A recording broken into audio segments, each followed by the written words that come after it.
All right, here we go again. Aswand Cruickshank, your one and only Move Swiftly speaker here, bringing a full podcast. That was third week in a row. I'm actually doing a full podcast episode, live full podcast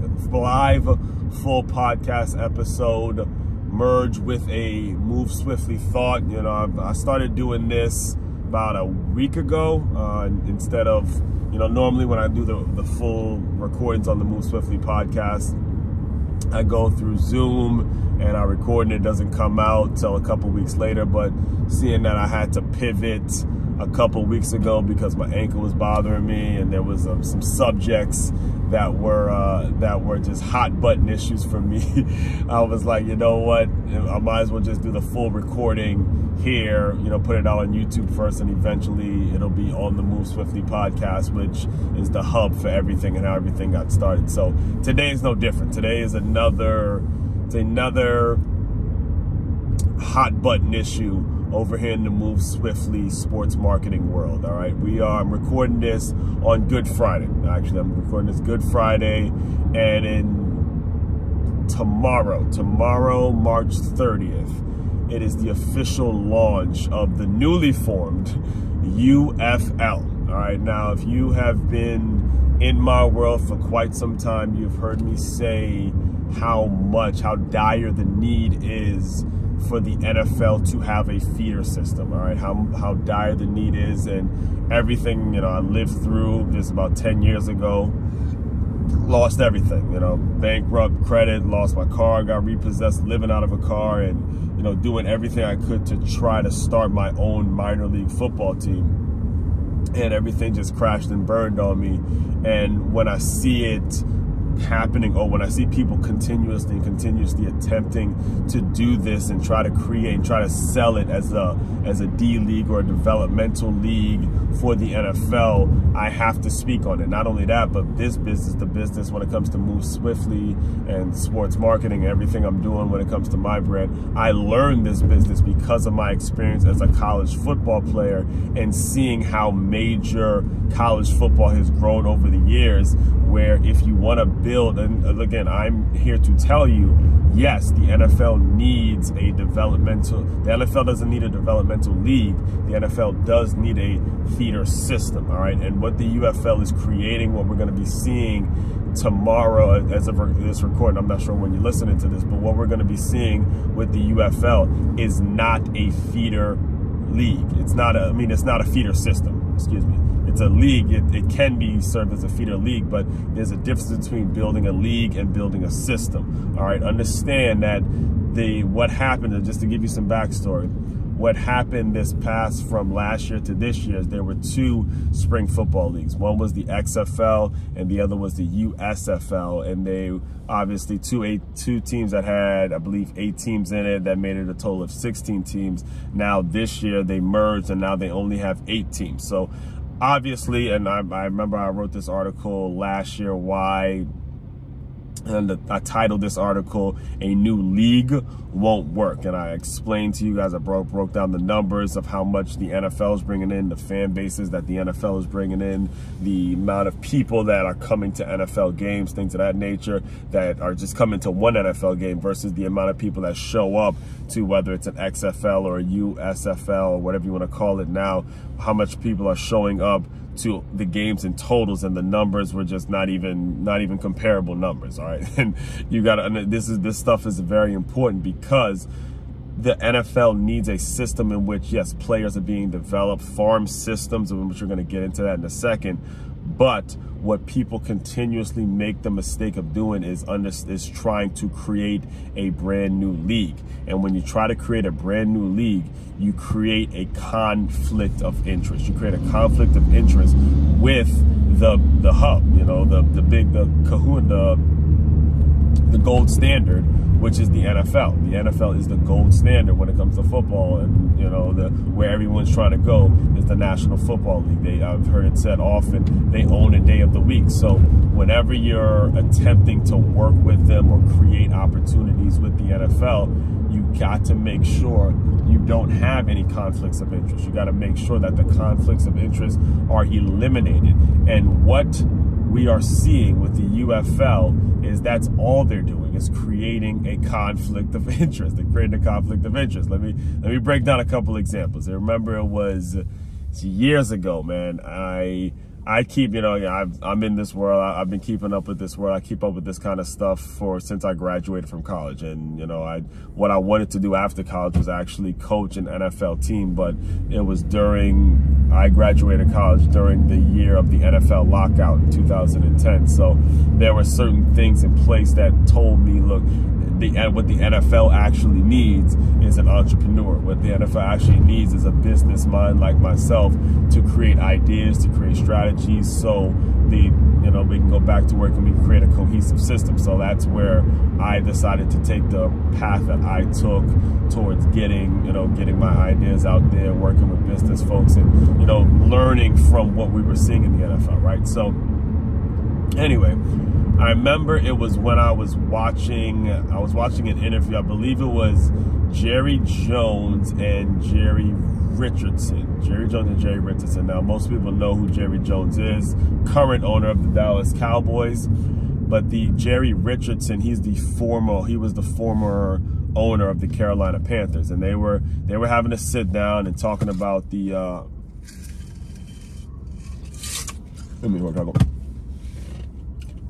they were having to sit down. I believe it was an interview with Larry King or somebody. It was like a major, Charlie Rose, I believe it was. It might still be on YouTube. But anyway, the question was posed to Jerry Jones and Jerry Richardson about, you know, like, how do you guys know when the investment of an NFL team is not paying off? Like, how do you know when things aren't being returned, when you're not getting an ROI, when things are not looking feasible for you? You know, you put your money in a certain situation and now it's just not working out the way you thought it was going to work out, all that kind of jazz. And Jerry Richardson gave a very classic answer, and I want you guys to stay here with me throughout this entire episode. Just understand, Jerry Jones looked at the interviewer, I believe it, like I said, for the sake of this, we'll just call him Charlie Rose. Jerry Jones looked at Charlie Rose and it's not that hard, man. Just look in the stands. Just look in the stands. No one's fucking here, right? You know, you're putting your money into a situation, you know, when it comes to fielding a team and putting a league together, the main source of revenue has got to be people walking into the stands for games, people paying for the tickets for a game. That's how you make your money. You know, you don't make your money through TV and, you know, through social media and all that. Don't get me wrong, that stuff is important, that you get yourself on TV and all that. But when it comes to the primary source of revenue, it's about getting people to the games. It's about how many people you have showing up in the stadium. And that, I remember I had that picture in mind because I interviewed, I moved out, for those of you who don't know, I moved out here to South Florida to work for the Miami Dolphins Foundation, which is on the business side of sports. And I remember I interviewed to be one of the ticket sellers before I was with just the foundation where I was selling raffle tickets. And I remember I did talk to someone that there's quite a few people. So the way the Dolphins do it, the way a lot of teams do, is they have like a business program in which are just ticket sellers, people that are out there trying to sell season tickets, regular game tickets, all that kind of stuff, you know, sell packages and stuff like that. So I remember I actually interviewed for one of those positions, and it was more like a conversation because I was already part of the organization and all that stuff. So the guy was telling me, he goes, look, and he knew his shit, you know, the person who was interviewing me really knew his shit, because he said, yo, you know, and he forgive me, I'm just getting over some congestion. I'd say I'm about 85% back all the way, but still doing what I got to do. So what happened was we were it was during the interview process when I was talking to the Miami Dolphins ticket sales guy, like they called it like the business development directors and all that, and he was telling me, yo, you know, the ticket sales are the primary source of revenue for every single NFL franchise. Every single NFL franchise is the ticket sales that are going to be the primary source of revenue. And those are very important things to understand. Very, very important things to understand, because when you look at the model of the UFL, when you look at the model and what they're trying to do. Right now, they've gone from, I mean, in just 1 year time, and even before that, there was the AAF, and there was, I remember I drove out to Orlando actually to see how they were doing, and I actually thought that that league was gonna turn into something, because they have the model that I had. They were on college campuses. I remember I drove out to Orlando to see the first game of the year, and it was in UCF, the University of Central Florida Knights. I watched it, and it was just a horrible product on the field. The game started late. I remember there were rumors after the first season where they were going to have to possibly cut because not the first season, the first game. So after the first game, that there were already rumors about them folding because the players weren't getting paid and all that kind of stuff. So that was a complete shit show. So where was I? So the UFL, they merged to only 8 teams, and let me just give you a list of where these 8 teams, the cities of these 8 teams. All right, you have Arlington. These are the cities of the 8 teams currently. Again, just to recap, we're talking about why the current UFL system is not actually going to be a feeder system for the NFL. All right, here are the 8 teams that the current model has. They have they have a franchise in Birmingham, Alabama.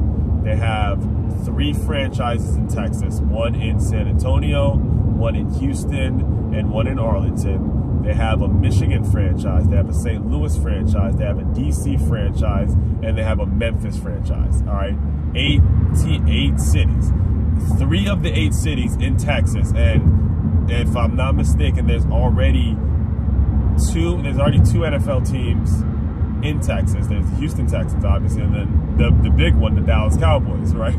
So what happens is, and whether they want to admit it or not, and this is the point, and this is the main thing that we have to talk about, we have to understand, is if you wanted to send your guys to create some sort of a system to send, let's just use one of these Texas teams as an example. If you wanted to, if you're a Houston team, if you're the Houston franchise in the UFL, and you're calling yourself a the primary franchise in Houston, or a franchise in Houston, you now become a conflict of interest with the Houston Texans when you decide to put the team on TV, when you decide to take that TV deal that could have easily, that money and all that interest could be going to or should be going to the Houston Texans, all right, because they're in the league, the primary league, the league that's the gold standard. They have, folk like J.J. Watt and DeMarco Ryans and CJ Stroud, and the names that they can sell to a fan base. That's what's going to get people buying their merch. But this Houston franchise that they're trying to build in the UFL, for you to try to create that, it makes no sense because the interest is conflicted. Now, let's get to what would work. All right, again, that's why I'm telling you it won't work, regardless of what gets said, regardless of how ambitious, how much conviction the people who work in, and there are some people who work in the UFL that have great experience, great resumes, and they miss this mark every single year. They miss it every single year. Trust me, you will not listen or be speaking to someone who is more passionate, more knowledgeable about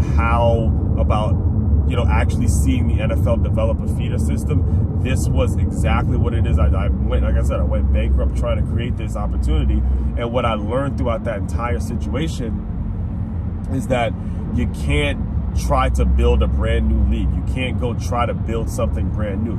You have to take advantage of the fan base that already exists. You have to take advantage of the fan base that already exists. So, just to give you an example, if let's keep it in Texas, since they have 3 franchises in Texas.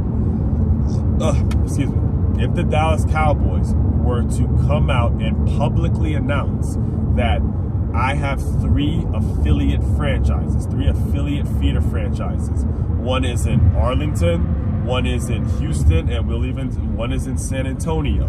All right. These are, and we don't put them on TV. These are the teams that are for our local community.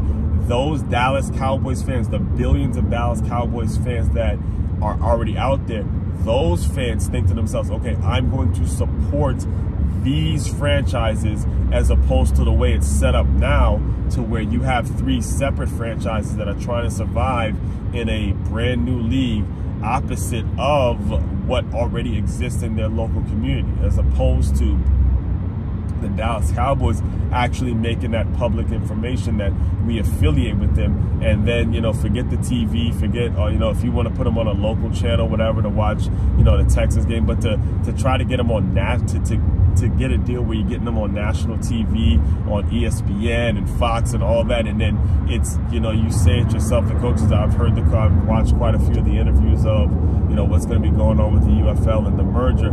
For you to go from 16 to 8 teams to where now you're cutting yourself off with the amount of talent that's coming in, now you got a real problem, because if you're supposed to be a feeder league, if you're supposed to be a developmental league, you're supposed to make it so more people are being evaluated. You're not supposed to have a very rigid cutoff point. You got to be constantly building the feeder franchise in a way in which you're constantly getting new players coming in.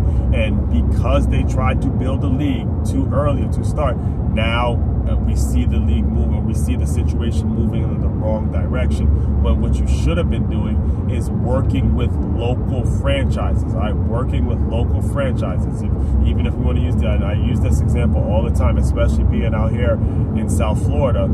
You go to the Miami Dolphins and you say, let's build a team in West Palm Beach, we'll build a team in Naples, and then we'll build a team somewhere in Fort Lauderdale, right? Those are going to be your 3 affiliate franchises. Then all 32 of the NFL franchises, they do the same thing within their local community. And then those affiliate teams, you know, let's do the math. It's what, 3 teams per NFL team. That's I don't know, you'll probably get close to 90, because it's 32 teams, and if all 32 of these teams have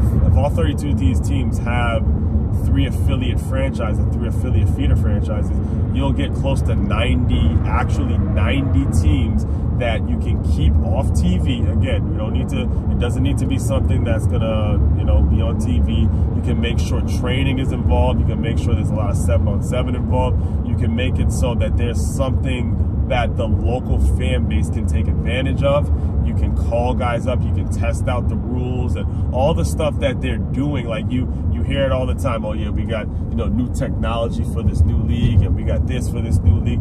All of that stuff can be tested if they had a proper affiliate feeder franchises, and then as guys are being called up to play in the NFL, because it's gonna happen, you know, injuries are real, guys need to step up. There's situations where people who you expected to be playing won't be playing, guys go down, stuff, you know, stuff happens. It's football, right?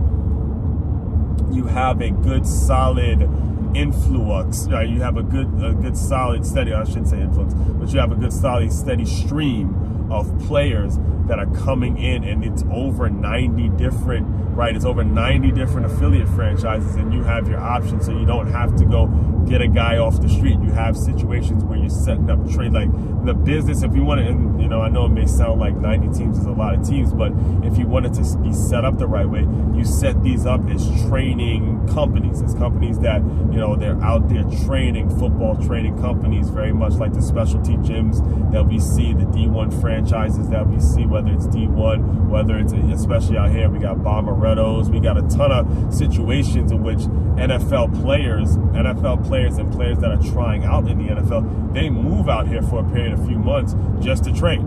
The businesses of these affiliate franchises, these affiliate feeder franchises, they can be set up the same way. They can be set up the exact same way. We have specialty trainers that just train quarterbacks. We have specialty trainers that just train linemen, train linebackers, whatever it is.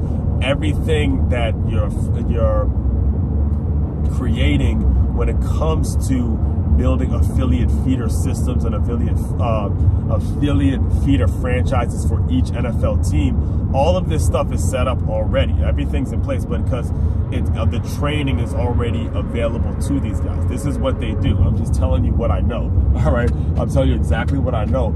Guys come out here to Florida. They move out to Cali when they're going to try to train for the league. They don't go and say, okay, I'm going to play in the UFL and say it's going to give me a better opportunity to play in the NFL. No, that's not what they do. They come out here, they train their ass off. They have a small, they know they have a small window. They train, they get with certain trainers. They get themselves better. They get themselves in a situation where their combine numbers are looking good. Their 40 times are going down. Their weight room numbers are looking good. All that stuff. And they give it a shot. If they don't make it to the league, they move on. Boom. That's the way it is. So that's why you see currently the system when it comes to building quote-unquote developmental leagues. You see currently the system is so bad where it's moving in the wrong direction because you're not tapping in. You're not tapping into that mindset. You're not tapping into that group of players. You're not tapping into the mindset of the player that is coming out of school and is moving to Cali or moving to Florida to train. Let's build affiliate franchises around that concept, right? Make it so those trainers are the ones where the people that are training in that situation, those are the ones that are kind of benefiting from all the new franchises popping up. And then you'll start to see a situation where, number one, the guys who are trying out or making these affiliate franchises, they're compensated well, and there's a legitimate opportunity for them to get the call up. They get an opportunity to develop. And if they don't make it, they've already established a relationship with the local community because, again, they've been training here for a couple of years. They've had to, become residents of this certain area in which they were called up in and all that kind of stuff. And that's what baseball has. That's what hockey has. That's what soccer has. That's what basketball has. They have a solid system in place because, again, you can go play overseas if you're a basketball guy. Every other major sport besides football has it and does it the right way. And it's time. It's time. I say it time and time again. It's time for us to develop that type of farm system. That type of farm system is going to go a long way in keeping the college football game the way it is, because the college football game right now and the way we talk about the draft, and this is what I spoke about a little bit yesterday, is we talk about the draft in college football as if it is the feeder system, and we shouldn't do that. College football is meant to be about getting an education and playing football and the rivalry. All right, it's meant to be about. Now, again, I'm not saying that getting money, getting NIL money is a bad thing. Listen, I do NIL deals myself, but what I'm saying is the college football game should not be the only or the feeder system to the NFL. That shouldn't be the case. It should not be the case, because the college football game is good enough to stand on its own. It doesn't need the NFL to make its money. It doesn't need the NFL for validation, all right? In fact, I would argue to say that the NFL actually needs college football for validation, to be 100% honest with you, because the college football game is all about playing for your university. The college football game is all about, seeing young people fight and just do whatever they can to win a game for their university and get themselves a solid education and start to establish themselves in this world. That's what the college game is all about, and the NFL is starting to ruin that, because everything becomes about where they're going to go in the draft and how the draft is going to do this and all that. There needs to be a system in place for that, so the college guys go to a feeder franchise, they develop, we see how they do, or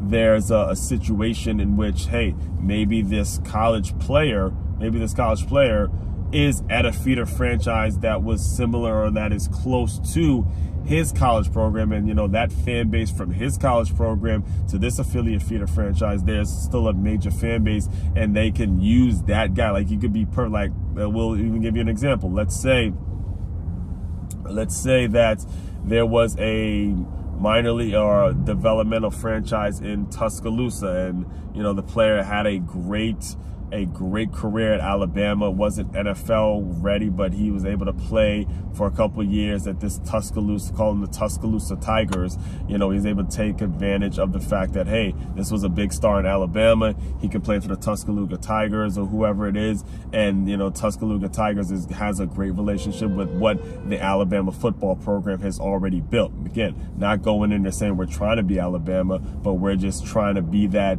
feeder between Alabama and the pros, as opposed to it being, you know, you go straight from Alabama to the pros, because as much as they've gotten as many NFL players that have come out of Alabama, there's been plenty that went to the NFL, and I remember actually Nick Saban alluded to this a little bit, that have gone to the NFL but were not developed yet. You know, not that they didn't have the talent, but they were not developed yet, and that all is a reflection of not having the right feeder system. So that's important. As you watch and I probably, nowadays, I've tried the past couple of years since they brought spring football back, and I drove out to the AAF, that American Football Alliance or whatever it was.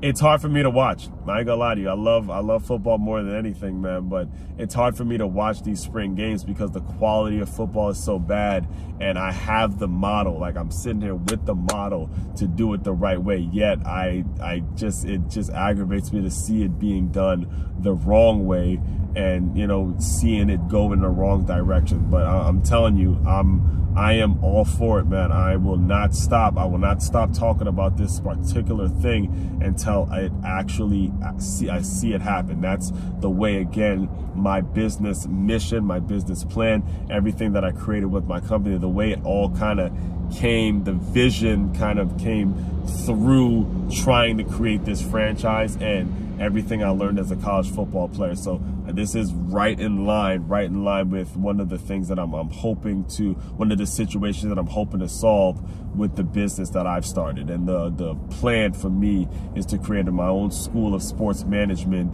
in which we're gonna tackle this issue. We're gonna tackle this issue, and we're gonna get this situation right, so the next generation of athletes, the young football players coming up, can have themselves a solid feeder system to see.